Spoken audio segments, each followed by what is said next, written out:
Om Swastiastu.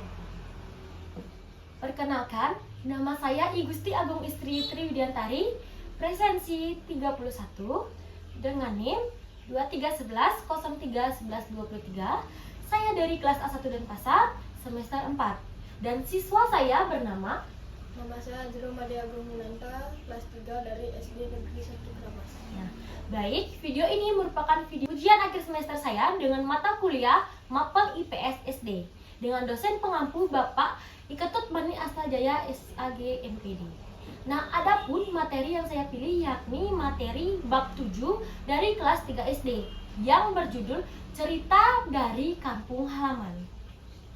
Baik, langsung saja kita ke materi. Nah, jadi Winanta, pada kesempatan kali ini kita akan membahas materi kelas 3 bab 7 yang berjudul Cerita dari Kampung Halaman. Nah, pada bab ini terdapat 3 topik pembahasan. Yang A ada tradisi keluarga dan masyarakat sekitar. Nah, topik yang B yakni ada sejarah tradisi atau budaya di Indonesia. Dan topik yang terakhir yakni topik C yaitu nilai-nilai tradisi di Indonesia. Nah, apakah Winanta sudah siap untuk kita masuk ke topik pembahasan yang pertama? Siap. Oke, jadi santai saja. Kita mulai dari topik A yaitu tradisi keluarga dan masyarakat sekitar. Nah, dari tadi kita berbicara tentang tradisi nih. Apa sih itu tradisi?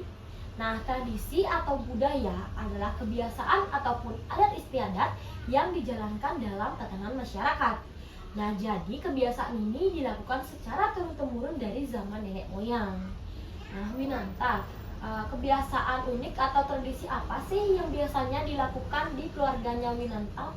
Makan bersama setiap malam. Ya, jadi sangat luar biasa sekali ya makan bersama setiap malam itu dapat mempererat nantinya hubungan antara keluarganya Winanta. Nah, itu sangat baik sekali. Selanjutnya, contoh tradisi di lingkungan keluarga lainnya yaitu ada masak besar ketika ada perayaan. Nah, di Bali biasanya kita melaksanakan bebat namanya. Nah, selanjutnya ada contoh lainnya yaitu mengunjungi kakek dan nenek ketika liburan. Contoh lainnya lagi, yakni ada gotong royong untuk membersihkan rumah ketika akan menyambut hari raya. Nah, itu adalah contoh tradisi di keluarga. Nah, ada yang lebih luas lagi, yakni tradisi di masyarakat. Nah, khususnya di Bali, pasti Winanta tidak asing lagi mendengar dari tradisi ngaben. Yakni tradisi ngaben itu adalah sebuah upacara penghormatan terakhir kepada seseorang yang telah meninggal. Nah, di mana kita masyarakat Bali melakukan pembakaran jenazah dengan harapan agar nantinya roh yang berada di tubuh seseorang yang meninggal itu dapat menyatu kembali dengan alam. Itu sesuai dengan kepercayaan kita di agama Hindu, ya. Nah, jadi tradisi di Bali selanjutnya yaitu ada tradisi sistem pengelolaan irigasi tradisional yang dikenal dengan namanya subak. Nah, jadi subak itu sudah diakui juga oleh UNESCO. Nah, kita lebih luas lagi, ada contohnya yaitu bentuk rumah gadang di Sumatera Barat. Nah, jadi bentuk rumah gadang itu menjadi simbol eksistensi dari suatu kaum Minangkabau. Nah, rumah gadang itu bisa diperuntukkan untuk rumah tempat tinggal dan bisa digunakan untuk tempat bermusyawarah. Sampai sana Winanta paham? Nah, jadi setiap tradisi itu membawa ciri khasnya masing-masing. Mulai dari kebiasaan apa yang dilakukan tradisi tersebut, dari waktu yang dipilih untuk melaksanakan tradisi itu, dan daerah yang melakukan sampai makanan yang disiapkan pada saat melaksanakan tradisi tersebut. Nah, jadi tradisi atau budaya setiap daerah itu berbeda-beda, tergantung kepada lingkungan dan daerah sekitarnya. Nah, selanjutnya kita akan masuk ke topik yang B. Apakah Winanta sudah siap? Siap. Oke. Jadi topik B itu ada sejarah tradisi atau budaya di Indonesia. Agar Winanta nantinya lebih paham mengenai tradisi apa sih yang ada di seluruh Indonesia. Tidak hanya Winanta paham mengenai tradisi yang ada di Bali, tetapi Winanta akan mengetahui lebih banyak lagi tradisi yang ada di Indonesia. Oke? Siap? Nah, jadi masyarakat itu memiliki tradisi yang terkait dengan karakter daerahnya masing-masing. Nah, seperti kita nih di Bali kan banyak persawahan, seperti Itu jadi tergantung dengan wilayah yang kita miliki. Nah, Winanta, apakah Winanta mengetahui tradisi di Bali yang umumnya terkenal di Indonesia? Tradisi Subak. Ya, benar sekali. Jadi, tradisi Subak itu merupakan tradisi sistem irigasi tradisional yang sangat unik dan khas dari masyarakat Bali. Nah, tradisi Subak ini juga sudah diakui oleh UNESCO. Luar biasa, bukan? Nah, jadi tradisi ini bukan hanya untuk mengatur pembagian air di sawah, tetapi di tradisi Subak ini juga diajarkan dengan gotong royong, kerjasama, dan juga tentang mencerminkan filosofi hidup, yaitu tentang hubungan antara manusia dengan manusia, manusia dengan alam, dan manusia dengan Tuhan. Nah, di Bali kita sering menyebutnya dengan Trihita Karana. Oke. Selanjutnya ada tradisi Pasola. Ini tradisi yang di luar Bali. Nah, jadi tradisi Pasola ini tradisi dari Sumba yang berupa permainan melempar lembing kayu dari atas kuda. Nantinya akan ada dua kelompok yang saling berhadapan sambil menunggangi kuda dengan cepat. Nah, tradisi ini merupakan bagian dari upacara adat agama Merapu dan dilakukan bergiliran di 4 kampung yang berada di Sumba Barat.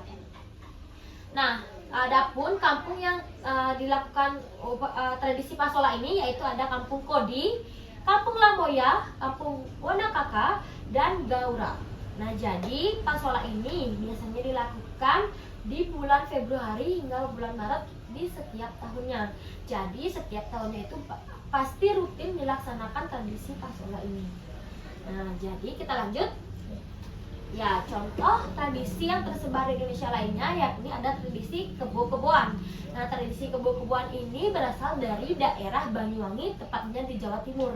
Nah, tradisi ini dilakukan oleh masyarakat Alas Malang. Nah, jadi tujuan dari dilakukannya tradisi kebo-keboan di Banyuwangi ini adalah untuk menghalau wabah penyakit.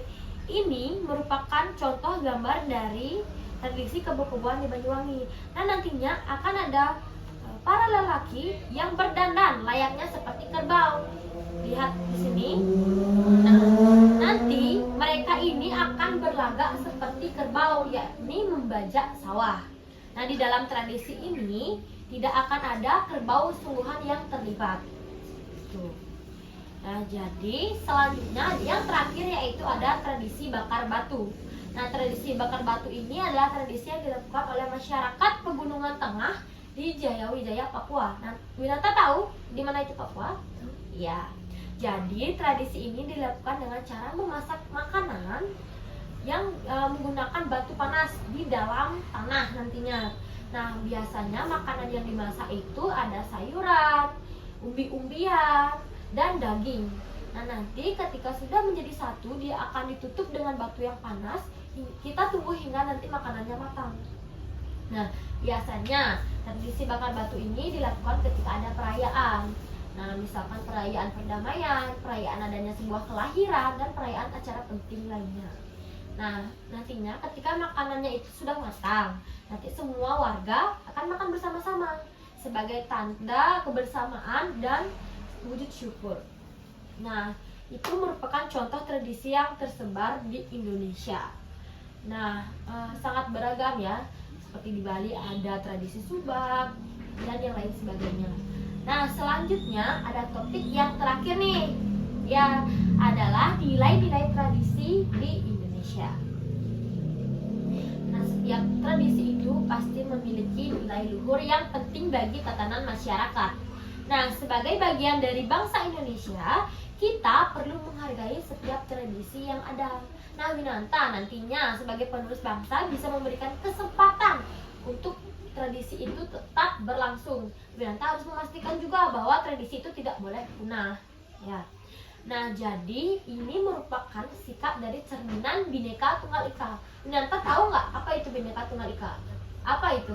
Berbeda namun tetap satu jua. Iya, benar sekali. Jadi, Bhinneka Tunggal Ika itu merupakan semboyan bangsa Indonesia yang tertulis pada lambang Garuda Pancasila. Nah, adapun semboyan tersebut berasal dari bahasa Jawa kuno. Nah, terjemahan kata per kata dan dari Bhinneka Tunggal Ika ini yakni bineka. yang artinya beragam, tunggal yang artinya satu, dan ika yang berarti itu. Nah, makna dari Bhinneka Tunggal Ika itu bisa menumbuhkan rasa persatuan dan kesatuan negara Republik Indonesia. Nah, sebagai semboyan negara, Bhinneka Tunggal Ika itu dapat melambangkan perbedaan antara suku, bangsa, budaya, ras, adat istiadat, beda pulau bahkan, dan agama yang menuju persatuan dan kesatuan negara kita, yakni negara Republik Indonesia. Nah, adapun fungsi Bhinneka Tunggal Ika ini yaitu yang pertama, dapat menciptakan dan menjaga kesatuan Republik Indonesia. Yang kedua, membangun kehidupan nasional yang toleran. Nah, Winanta di sekolah punya nggak teman yang bukan agama Hindu? Ya, jadi nantinya Winanta di situ harus memiliki sikap toleran. Winanta harus merangkul temannya itu sehingga nanti kan pasti dia sendirian, tidak banyak yang beragama lain seperti dia. Jadi Winanta harus merangkul dan mengajak bersama seperti teman-teman Hindu pada umumnya. Mungkin kita hanya berbeda sebatas agama, tetapi dalam kehidupan sehari-hari kita adalah sama. Kita sama sebagai warga negara Indonesia. Nah, selanjutnya yaitu fungsi dari Bhinneka Tunggal Ika yaitu sebagai rambu-rambu peraturan dan kebijakan negara. Nah, fungsi yang terakhir yaitu dapat membentengi perdamaian Indonesia. Nah, selanjutnya menurut Winanta nih, nilai apa sih yang pasti nih terkandung di dalam setiap tradisi? Nilai gotong royong. Ya, betul sekali. Pasti di setiap tradisinya nanti akan mengandung nilai gotong royong. Nah, kita akan membahas ya 3 nilai utama yang terkandung dalam tradisi daerah di Indonesia. Yang pertama, ada nilai keberagaman. Nah, karena Indonesia memiliki tradisi yang sangat beragam kan seperti yang sudah kita pelajari tadi. Nah, nilai keberagaman ini artinya berpegang kepada sila ketiga Pancasila, yakni persatuan Indonesia. Nah, nilai kedua yang Winanta katakan tadi yaitu gotong.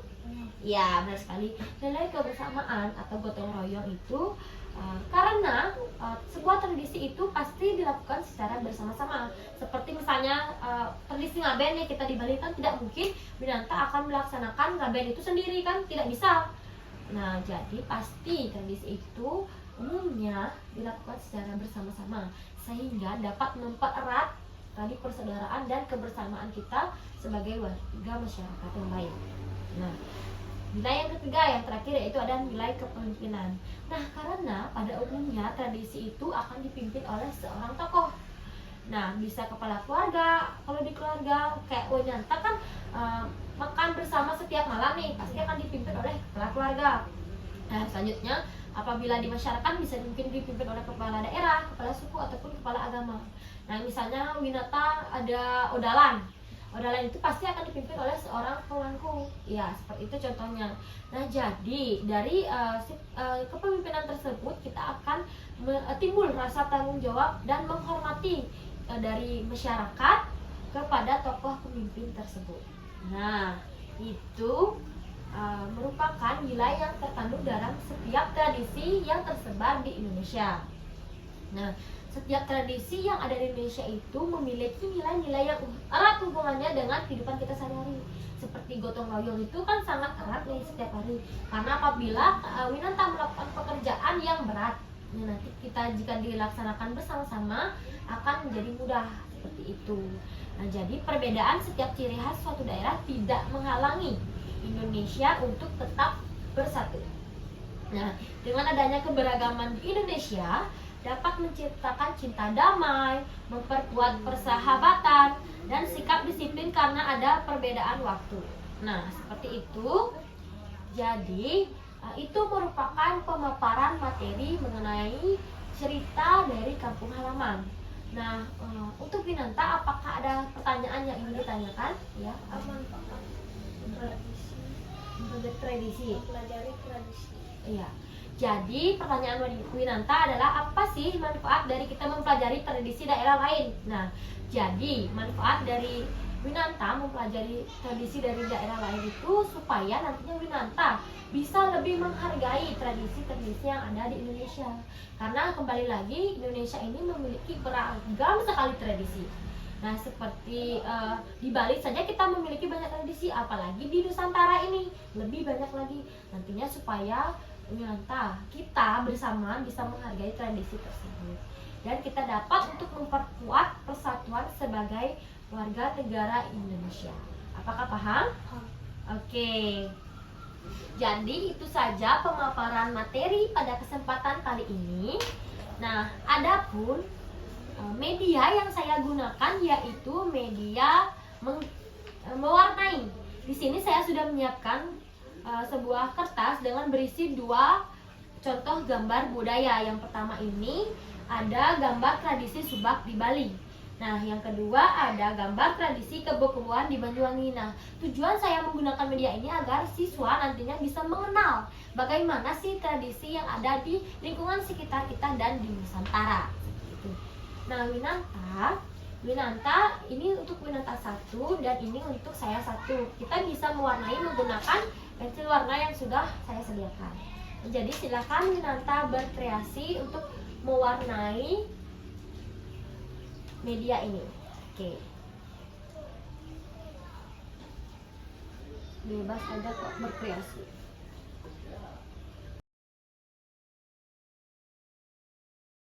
Nah, ini merupakan hasil dari mewarnai kami.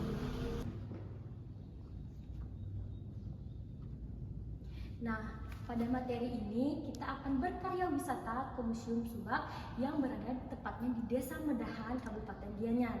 Nah, Winanta, Museum Subak ini adalah tempat untuk kita mempelajari bagaimana sistem irigasi tradisional yang berada di Bali yang sering disebut dengan subak. Nah, subak itu bukan hanya tentang saluran air, tetapi juga tentang kehidupan masyarakat Bali yang penuh dengan nilai kebersamaan dan nilai gotong royong. Nah, untuk lebih lanjutnya kita akan mengelilingi Museum Subak ini. Jadi Winanta, yang pertama di Museum Subak ini terdapat miniatur peta Pulau Bali. Bisa Winanta lihat di sini. Nah, jadi Winanta, yang kedua di Museum Subak ini terdapat alat-alat tradisional yang digunakan oleh masyarakat Bali pada zaman dahulu. Yang pertama, ini ada tenggale yang digunakan untuk membajak sawah. Nah, selanjutnya yang kedua ini ada lampet digunakan untuk meratakan tanah setelah tanah itu dibajak. Nah, Winanta, yang ketiga di Museum Subak ini ada diorama kawasan Subak, di mana diorama ini memvisualisasikan bagaimana saluran air dari hulu ke hilir.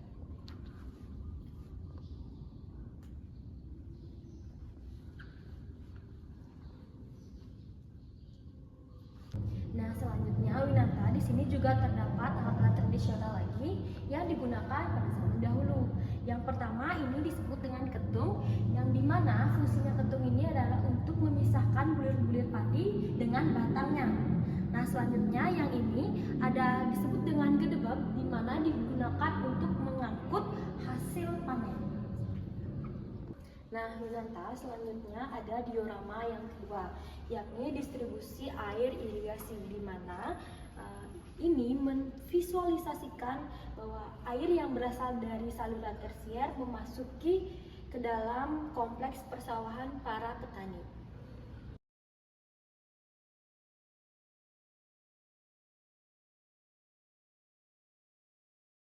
Nah, Winanta, selanjutnya di sini terdapat diorama kegiatan ritual pada Subak. Nah, pada diorama ini terdapat visualisasi tentang kegiatan upacara di suatu pura Ulun Carik. Nah, di mana terlihat bahwa seorang pemangku dengan bersama para anggota Subaknya sedang mengaturkan sesajen sebagai sarana upacara. Nah, Winanta, yang terakhir di Museum Subak ini juga terdapat diorama tentang pengolahan lahan pertanian. Nah, di mana diorama ini memvisualisasikan petani yang sedang membajak menggunakan alat-alat bajak seperti tenggale dan ditarik oleh 2 ekor sapi. Nah, jadi di sebelah kiri itu terdapat petani yang sedang melasah atau meratakan tanah sawah yang akan ditanami. Selanjutnya Winanta adalah pembacaan dari simpulan materi cerita dari kampung halaman. Nah, jadi Winanta, Indonesia itu memiliki berbagai macam tradisi yang berasal dari berbagai suku dan daerah.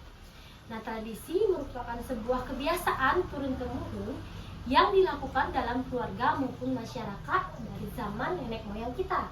Nah, jadi setiap tradisi itu mengandung nilai luhur seperti kebersamaan, keberagaman, dan rasa tanggung jawab. Nah, keberagaman ini menjadi kekuatan bangsa Indonesia yang tercermin dalam semboyan Bhinneka Tunggal Ika, yang berarti berbeda-beda tetapi tetap satu. Nah, sebagai warga negara, kita perlu menghargai dan melestarikan tradisi sebagai bagian dari identitas bangsa kita, yakni bangsa Indonesia. Nah, segitu saja pemaparan materi kali ini. Mohon maaf apabila ada kesalahan kata yang disengaja maupun tidak disengaja. Kami akhiri dengan Parama Santi. Om Santi Santi Santi Om. Dadah.